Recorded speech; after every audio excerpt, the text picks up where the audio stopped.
All right.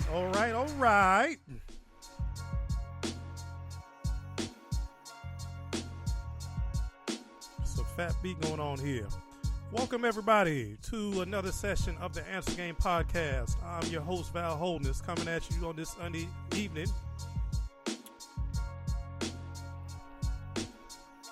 For those of you out there listening, thank you for tuning in. You are a part of the winning team, and this is a movement. So tell your friends, tell your neighbors, tell your enemies, if they want something positive to happen in their life, check us out. We are the Answer Game Podcast, and if you want to find us, we actually have a Facebook page, and that is all you do is go to the search engine and put in Answer Game Podcast and click like. Also, if you want to find us on Instagram, it's very easy to do. You just go to the Instagram.com, and in the search engine, you put an answer_podcast_game, and click that follow button. This session is brought to you tonight by Great Atlanta Signing Services, and that is our website, greatatlantasigningservices.com, for all your notary signing needs. If you need anything that has to be notarized, affidavits, power of attorneys, anything of that nature, give your boy a call. We are all over the Metro Atlanta area, outside the Metro Atlanta area too. We're going to be covering the entire state of Georgia. That's the plan. Also, if you need a car, okay, hit us up, Great Atlanta Auto Services. All you have to do is call 404-951-4885. Again, the number is 404-951-4885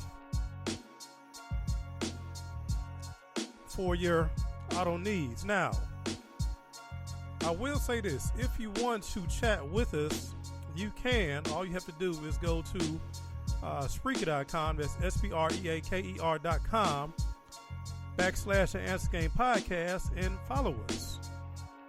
And you will be updated on what's going on with the Answer Game Podcast. And you definitely want to know, because this is not for me, this is for you. This is good conversation, stimulating conversation, aimed to keep you thinking on the truths out there. That in this world where we have so many different distractions, you can get thrown off very easily, and we want to keep you on track to the bigger picture. So follow us at Spreaker.com. Also, you can find us at SoundCloud too. That is the Answer Game Podcast. You just put that in the search engine and click the follow button. We also have a YouTube channel that we're getting together. I will say that we are getting that together, although you can find our videos on YouTube at the Answer Game Podcast. You just put that in the search engine, and that'll put you in contact with us. I'm going to be talking about a few things this evening. Want to send a shout out, though, a special shout out to Osborne Dennis and the 321 Stop Bullying program. From understanding, they had a march last week in Conyers, Georgia, that was very successful. And the pictures are actually on the Answer Game Podcast Facebook page. So check it out and get in contact with that program, because they have a lot going on. From my understanding, they had a meeting with the city council last week, where the city council praised them for their efforts. And I had to talk with the founder last week, and it's funny because, if you hear about his story, he did serve some prison time. And, we were tripping because, the police, it was a police presence out there, and they loved it. The police were all behind it. You can see pictures of them shaking his hand. Who would have thought? That's what he said. Who would have thought? But that's just the power of having, an image, a vision for yourself, a positive vision for yourself, no matter what stage of life you're in.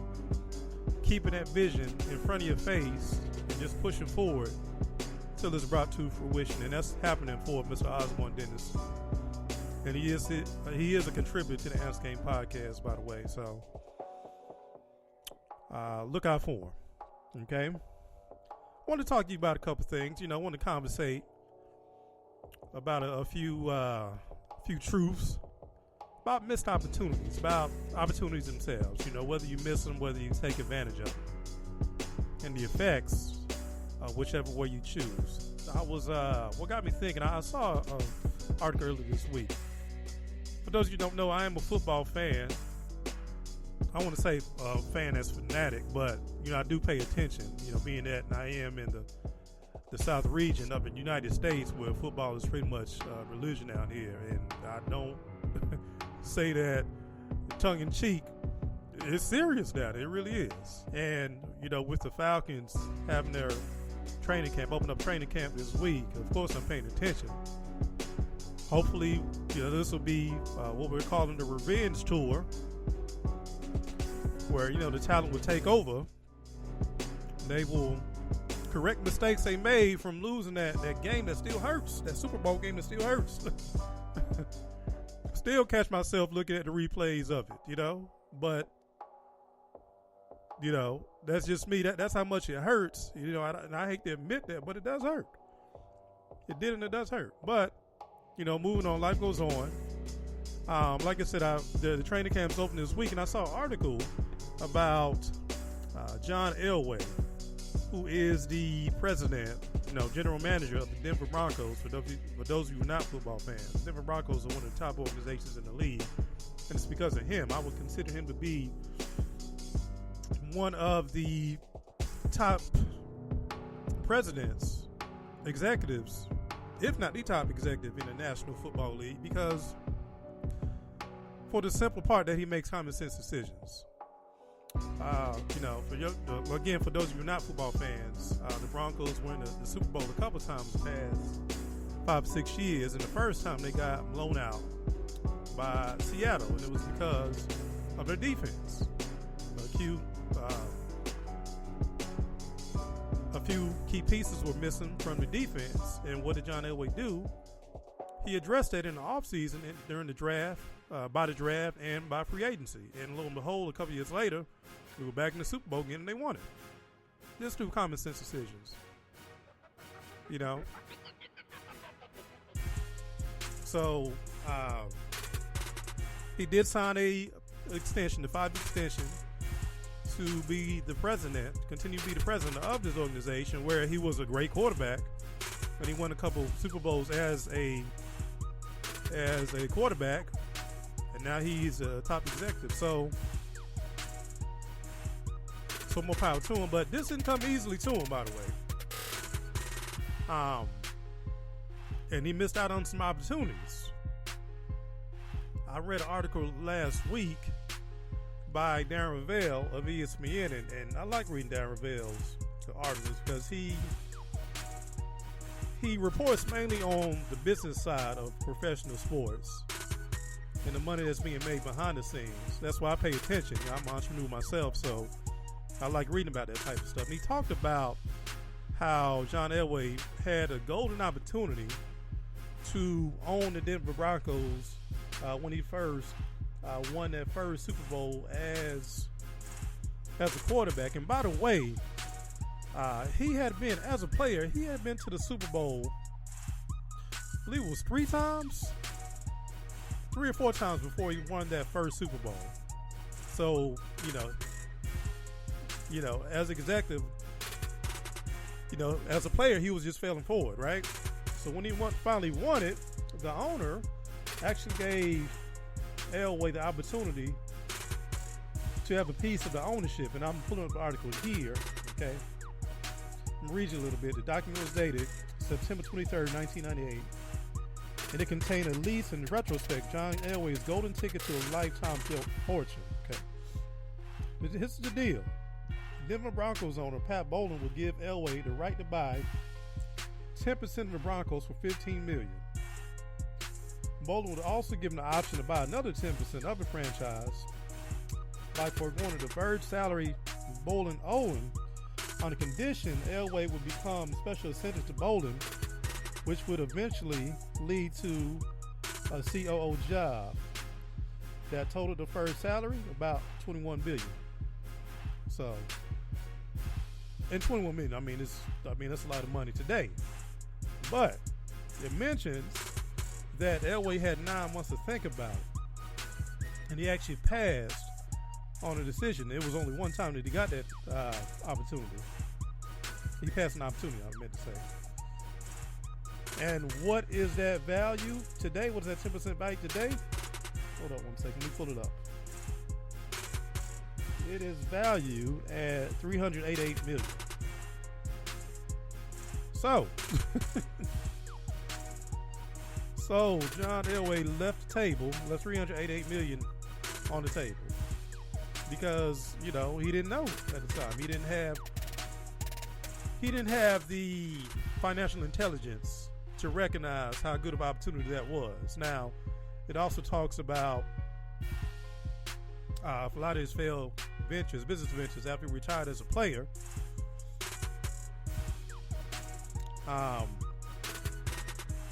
And I refer you to the article because he failed a lot of times. He did fail a lot of times. And that's what life is all about, really. You get opportunities and you may miss them, but opportunities you do take advantage of, you may miss those too, but you just keep on moving forward. Now, John Elway is an employee of the Denver Broncos. I mean, I'm sure he's kicking himself in the butt, but who knows? Maybe he'll get that opportunity again if the Broncos keep on winning and they put their stamp of approval on him by giving him that extension. So, hey, let's see where this goes. But that's just an example of missed opportunity. Now, another example of opportunity taken advantage of was a private school in California, St. Francis Roman Catholic School, get together $15,000 from the administration and faculty and parents of that school and invested it in Snapchat at the time. Now, I'm pulling up an article here. There's plenty of articles out there, but I'm reading from the people.com article. California high school makes millions from $15 Snapchat investment. What happened was they made the investment, and when Snapchat went public, their $15,000 turned into $24 million. And how did they find out about the opportunity? Well, one of the parents was a hold on one second, let me pull it up real quick. But it mentions one of the parents was a partner of a venture partnership, and evidently this guy, his name is Barry Eggers, and he's a founding partner of the venture capital firm Lightspeed Venture Partners. And he had heard through the grapevine of this new application that allowed teens to take pictures, and the app would use the picture and delete it. How did he hear about this opportunity? Through his kids. So, yeah, it's a trip just reading this article.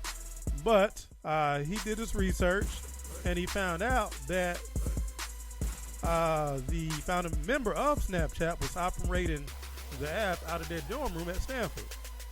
And that story is starting to sound too familiar, of all these billion-dollar corporations, businesses starting out of Stanford dorm rooms. See, the power of association is strong on that campus. I actually had a guy I played football with in high school. He got opportunity, a football scholarship to Stanford. Did he play much? Nope. Was he good? Yep. Would he got more playing time if he would have chose a college on this side of town, on this, on this coast, on the East Coast? Probably. But he went with the association, and I understand he's doing pretty well for himself. It's all about the association, all about the perspective. But in this instance, they did make $24 million, from my understanding. This article was last year. Let me see. I'm sorry, it's earlier this year. But how I found out about this was through the Wall Street Journal, which did an article, which is an updated article on this school. And I think that 24 million is now 36 million. So they saw opportunity and they took advantage of it. How many of you guys get those type of opportunities? Not, with this much on the line, but have passed on golden opportunities or took advantage of golden opportunities. And I mentioned that because, like I said, I am in the car business, and I run across people all the time, customers all the time, who may take advantage of opportunities, but more times than not, I see people miss out on opportunities because a lot of times they don't have a foresight. For whatever reason, they may be in dire straits, and they may not trust. They may not have too much trust in people and themselves, and that causes for great mistakes, big time. Had this one couple that, as a matter of fact, I have been actually calling this couple for like the past 8 or 9 months, trying to get them to turn in their lease for a better deal. Now in the car business, that's pretty common. That's what we do. We just call around to see who may want to buy. We put the bait out there and we just look for a customer to bite. Now you may have customers that may say at the time, okay, let's do it, and then they'll show up. Or you may have customers that may say no, or you may have customers that say, I'm interested, but not at this time. So that's where the follow-up process is very important, okay? That's where you call a customer like that, every 3 or 4 weeks, just to check on them and see if has anything changed, to where they can actually make the effort. I know you're interested, but make the effort to actually come out the house. Well, in this instance, I was calling these people, monthly, just to see if anything has changed, and, for whatever reason, the time wasn't right. Well, in the past few months, finally got through to them, and the timing started to get right. What I mean by that, they started to tell me what was going on, why they couldn't take advantage of opportunity at the time.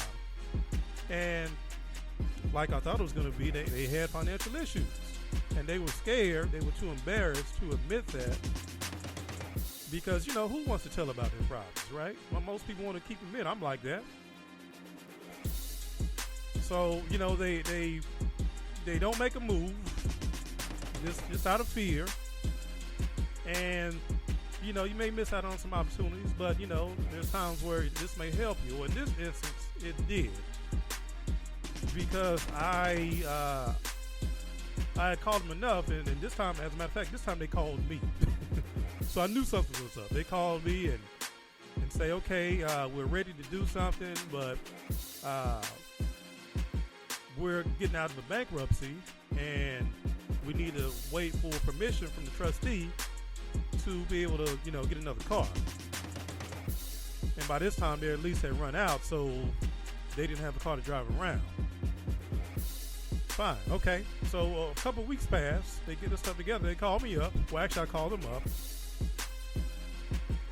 Find out that, they got the permission from the trustee. So lo and behold, set a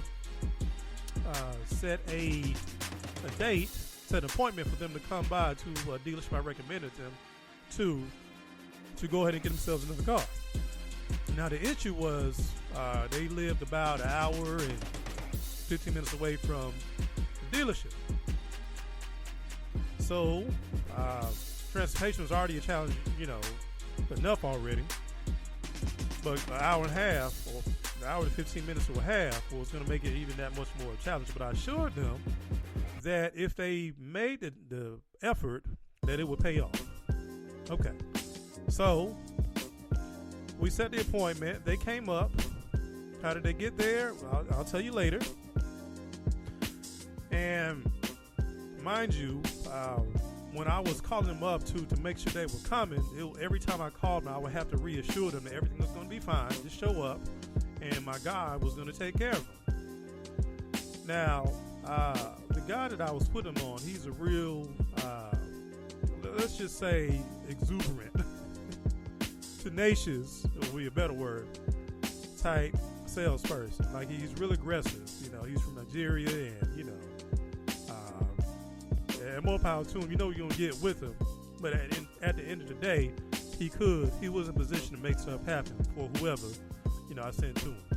So, that morning that they are supposed to show up, I call them just to make sure, and come to find out that the guy had called him,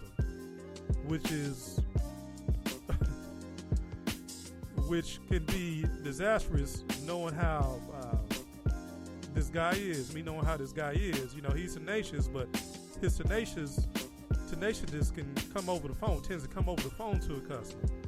I guess another word could be thirstiness. And he's a top salesman that plays. And when I say top salesman, he moves the most cars, just off of numbers. But more times than not, I wouldn't like him to call me. Because he's just that, you know, obnoxious. But he calls the customers. I found out he called the customer just to, in his way, in this thirsty way, find out if they were still coming, right? And he tells me, you know, what was going on. And at that point, I knew that he probably had messed some things up. So I was going to meet the couple over there at the dealership. But at this point, I knew that I was going to just chill because I didn't know if they were coming at that point. So at the scheduled time, I texted the guy and asked him if they were there, and he didn't text him back till like 45 minutes saying that they were there. So that's when, you know, I made the efforts to go meet them. And it was all good, you know. And mind you, I never met this couple. I talked to them over the phone the whole time, and they're a good couple from South America. I'm trying to remain vague on these details because, you know, so identities can be hidden, that type of thing. But they're a good couple, nice family from South America. Payment with dreams, all that good stuff, and, you know, just doing their best to make it. Husband said I reminded him of one of his other black friends and all that good stuff. You know, he said it in a nice way, but, you know, tend to get that type of stuff as a black man. But hey, it is what it is. You know, we all have, you know, a friend or two from another end of the spectrum. You know, that trips you out, y'all. Don't do that. And this is a side note. For those of you who might be another persuasion, don't do that type of stuff. Seeing I got a friend that looks like you, if you're not of that race or that heritage, that's so disrespectful. But getting back to the story, right? I was there with him for about, you know, an hour and a half, and mind you, at the time when I got there, they had already been negotiating terms of this deal, which was to me was a miracle because I knew that credit was shot, especially after bankruptcy, and they were trying to do the same thing that they did before on their previous vehicle when they had good credit. Now, being that I did send him to the right guy because, you know, he has influence with, you know, with people, with the management, so that the management will work with the banks, work hard with the banks to get this type of deal done. And you know what they did? They did, but I'll get to that later. After going back and forth for about an hour and a half, they decided they wanted to go get something to eat because the husband has diabetes. So I guess that negotiating sort of wore him out or whatever. And I didn't think they were coming back. So I went ahead and left myself. A couple hours later, get a call from the guy, and he tells me that they did come back, but they had walked away from a sweet deal. Now, the couple, the wife, we have been going back and forth, and the main reason she came out was because I never share anybody, but what they wanted to do, they were paying a real low amount on their previous vehicle that they had to turn in because of bankruptcy, and they wanted to be at a lower payment than that with no money down. You get that all the time. You know, everybody wants to buy a car, wants to finance a car with no money down, and mind you, the banks they tend to look down on that, just to let you know. But that's another story. I'll get into that later. If you got any questions about that, ask me about that. It's a lot of people don't think about when buying cars, when financing cars, because they think that everybody's out to get over on them, and it is a game. I will say it is a game, but just know that the banks have to protect themselves too, especially with subprime customers. But to make a long story short, they actually did get the deal.